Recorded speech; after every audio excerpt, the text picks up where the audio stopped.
The Himalayas are home to the tallest peaks on Earth. Mount Everest alone rises nearly 9 kilometers above sea level. But in the future, it could get even taller because this mountain range is still growing. Right now, beneath our feet, two continents are actively colliding. And this collision, or what we call continent-continent convergence, doesn't just create mountains. It influences climate and ocean circulation, controls rivers, triggers earthquakes and landslides, and may even help regulate carbon dioxide in Earth's atmosphere over geologic time. I'm here in Nepal at a Geological Society of America Penrose conference, and today we're exploring how the Himalayas formed, or are forming, and why this mountain range might be one of the most important geological features on the planet. To understand how the Himalayas formed, we have to go back over 100 million years. At that time, India wasn't attached to Asia yet. Instead, it was part of the southern supercontinent Gondwana alongside Africa, Antarctica, Australia, and South America. And I should note that while India is part of Asia today, I will be referring to India colliding with Asia in this video quite a bit just to avoid having to say the Indian subcontinent over and over again. So when I say India collided with Asia as though they're different continents, that's the only reason. Yes, India is now part of Asia, but you'll hear me refer to them as different things in this video, and that's why. Okay, back to the video. Eventually, tectonic forces caused India to break away and begin moving northward across the ancient Tethys Ocean, the ocean that was present where the Indian Ocean exists today, which I'll explain why these are two distinct oceans later on. But anyway, while continental tectonic plates normally move extremely slow, just a few centimeters per year, the Indian continent was racing north at speeds of up to 15 to 20 centimeters per year, which was unusually rapid. And the Tethys Ocean between India and Asia was filled with active ecosystems, at least for the time being. But as India closed in on Asia, that ocean slowly disappeared because its oceanic crust was subducted beneath Asia as India moved north. That said, I want to make it clear that the Indian continent was not necessarily pushing the Tethys Oceanic Plate beneath Asia. In fact, scientists think India was only moving so fast because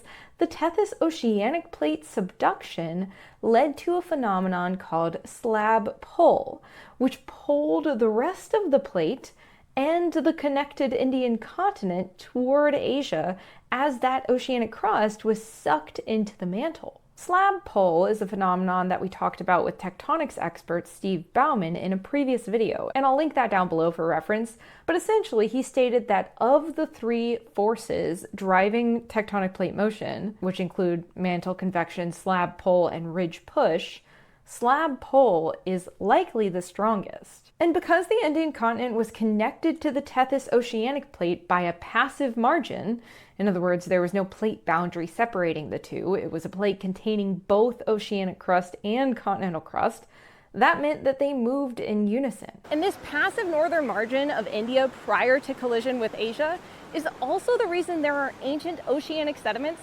on top of the Himalayas. Think of a modern passive margin like the east coast of North America today, where the continent fades into oceanic crust with no plate boundary. Instead of forming mountains along that margin, you get the deposition of oceanic sediment along a calm shoreline, including limestone, sandstone, and shale. That's exactly what was happening along India's northern margin before it collided with Asia.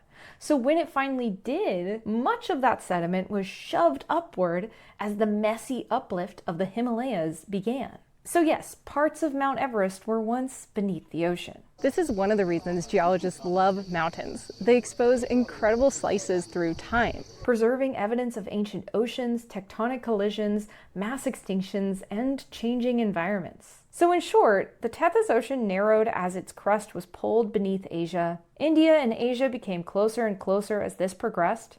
And eventually, around 50 million years ago, India collided with Asia. And this is a good moment to explain why we call the ocean here today the Indian Ocean, but before the collision, we called it the Tethys Ocean. Why not just keep the name the same if the ocean is in the same place and it's just the continents that moved? Well, again, the ocean moved too. And actually, it didn't just move, it was destroyed, and a new one was created in its place. So while the crust of the Tethys Ocean was being consumed by subduction, new oceanic crust of the Indian Ocean was forming at mid-ocean ridges behind it.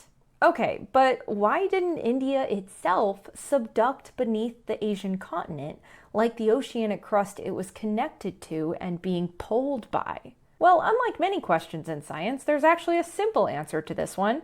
Continental crust is just too buoyant to subduct. Unlike thin, dense oceanic crust, continental crust is very thick and much less dense. This is why when an oceanic plate collides with a continent, it's always the oceanic crust that subducts. And when two continents collide, neither one can subduct.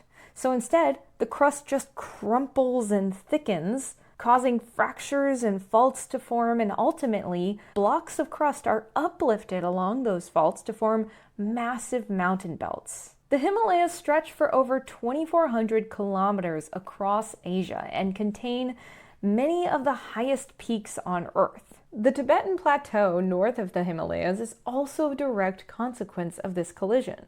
In fact, Tibet is sometimes called the roof of the world. And in some regions, continental crust beneath Tibet may be over 70 kilometers thick, which is roughly double average continental crust thickness. But although the Himalayan collision started nearly 50 million years ago, it still hasn't stopped. India is still moving north today at around 4 to 5 centimeters per year, which for a continent that's already hit another continent is pretty fast. In fact, the Himalayas are one of the most tectonically active mountain belts on Earth, causing crustal deformation, uplift, and occasionally massive earthquakes. And due to this rapid uplift, erosion is also incredibly intense. As tectonic forces push the mountains upward, rivers, glaciers, landslides, and weathering work constantly to tear them back down. This is why Himalayan rivers carry enormous amounts of sediment, leading to some of the world's deepest gorges and fastest erosion rates. But the Himalayas don't just respond to climate, they also shape climate.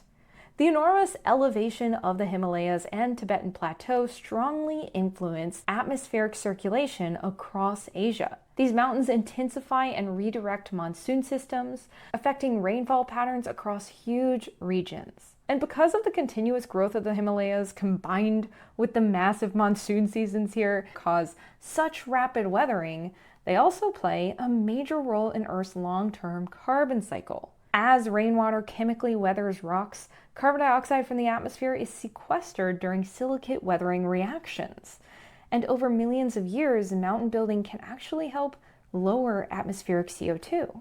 I talk a lot more about the geochemistry of that process in previous videos, so I'll link those below. But other than affecting global climate, the Himalayas are also deeply connected to human life by supplying water to enormous populations downstream. The Himalayas are sometimes called the water tower of Asia because so many major rivers originate here. But the same geological processes that create these spectacular landscapes also create major hazards, like earthquakes, as we mentioned earlier, as well as landslides, glacial lake outburst floods, and monsoon-driven erosion. And climate change is adding yet another layer of uncertainty. As glaciers retreat, snowpack is changing, and scientists are working to understand how Himalayan water systems may evolve in the future. So be sure to check out my recent video on geosociety for more on the water within the Himalayas, which features experts from this conference talking about the latest research findings and future research directions.